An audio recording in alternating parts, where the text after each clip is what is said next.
¿Alguna vez nos hemos parado a pensar por qué nuestras leyes más importantes están escritas en libros enormes, en códigos? Pues la respuesta, por increíble que parezca, está en una antigua lucha de clases en Roma. Vamos a desentrañar esa conexión, ese hilo invisible entre un conflicto de hace 2500 años y nuestros propios tribunales. Es un viaje al origen mismo de la ley.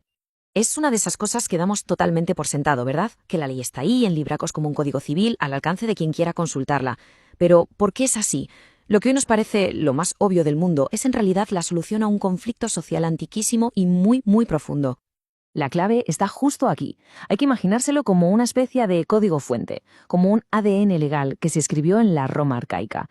Y lo más alucinante de todo es que ese programa, por así decirlo, sigue ejecutándose hoy en nuestros sistemas legales. Entramos en la primera parte, las reglas no escritas de Roma. Aquí vamos a entender cómo la ley podía ser literalmente un arma secreta. Estamos en una sociedad profundamente dividida, donde desde luego la justicia no era igual para todos. Antes de que la ley se escribiera, la sociedad se regía por esto: los mores maiorum. Y ojo, que no era un libro de leyes, eran las costumbres de los antepasados, una mezcla de tradición, religión y normas que solo la élite conocía e interpretaba. O sea, eran las reglas del juego, pero solo un equipo las tenía. Imaginad la situación. Y aquí está el meollo de la cuestión, el brutal desequilibrio de poder. La ley no era un bien público, para nada. Era una herramienta en manos de los patricios. Para un plebeyo, ir a juicio era como jugar un partido sin saber las reglas. Y para colmo, con el árbitro jugando descaradamente para el otro equipo. Imposible ganar. Pasamos a la segunda sección, la revolución en 12 tablas. Porque claro, esta situación de injusticia tenía que estallar por algún lado. Y lo hizo. Los plebeyos llegaron a un punto de ruptura y exigieron algo que, para la época, era totalmente revolucionario: hacer pública la ley. Y que nadie piense que esto fue un regalo, fue una conquista en toda regla. Como vemos aquí, el conflicto social fue tan fuerte que obligó a crear una comisión para poner las leyes por escrito. ¿El resultado? Nada menos que la ley de las 12 tablas, grabada en bronce y expuesta en el foro. Fue un acto político de una fuerza inmensa. La ley bajaba del Olimpo de los poderosos a la plaza pública. Pero cuidado, no era una simple lista de prohibiciones, no. Era el primer código legal integral de la historia de Roma. Cubría las relaciones privadas entre ciudadanos, la familia, la propiedad, las deudas. Es el nacimiento de lo que se conocería como el ius civile, el derecho de los ciudadanos. La estructura básica de nuestros códigos civiles modernos, en el fondo, ya está aquí. Y esta frase lo resume todo a la perfección. El cambio fue monumental. A partir de ese momento, el debate legal ya no se basaba en la tradición secreta que solo conocían los poderosos. Ahora se basaba en un texto público que todos podían leer. La argumentación jurídica, tal y como la conocemos, acaba de nacer. Vamos con la tercera parte, ecos en los tribunales de hoy. Y aquí es donde la cosa se pone todavía más interesante, porque vamos a ver cómo toda esta historia resuena, y mucho en la actualidad, conectando el foro romano con el derecho de un país como Colombia, por ejemplo, que es heredero directo de esa tradición. Que en nuestros sistemas legales de hoy la ley escrita, el código, esté por encima de la costumbre no es ninguna casualidad, es la herencia ideológica directa de aquella victoria de los plebeyos, esa desconfianza hacia la costumbre no escrita que los poderosos podían manipular a su antojo está grabada a fuego en el ADN de nuestro derecho.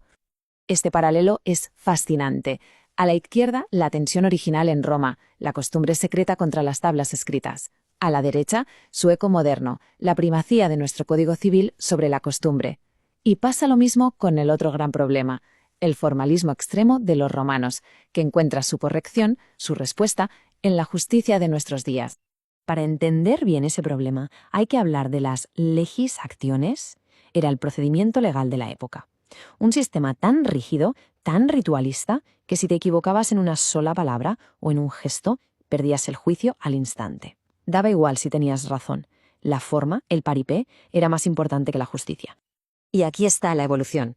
Hoy en día, tribunales como la Corte Constitucional en Colombia luchan activamente contra ese legado. Declaran una y otra vez que el procedimiento es una herramienta para llegar a la justicia, no una barrera llena de trampas. Es, ni más ni menos, que una respuesta moderna a los riesgos que ya demostró aquel formalismo arcaico.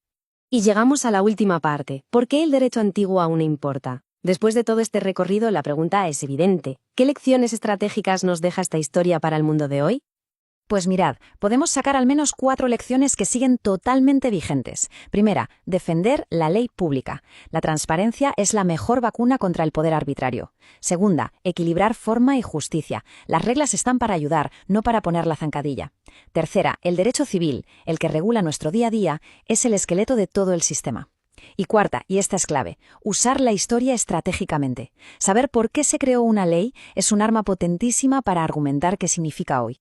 En esencia, y esta es la idea principal, esa lucha de hace 2 milenios y medio no es una simple anécdota. ¿Qué va? Es la historia fundacional de nuestras propias exigencias de un sistema legal que sea justo, transparente y claro. La próxima vez que alguien defienda que las normas deben ser públicas, estará, sin saberlo, canalizando el espíritu de los plebeyos de Roma. Y terminamos con esta pregunta que creo que es para reflexionar. Si la ley escrita nació como una herramienta para controlar el poder, para proteger al ciudadano, la cuestión que sigue sobre la mesa 2500 años después es ¿cómo garantizamos que siga siendo un escudo para los débiles y no se convierta de nuevo en un arma para los poderosos?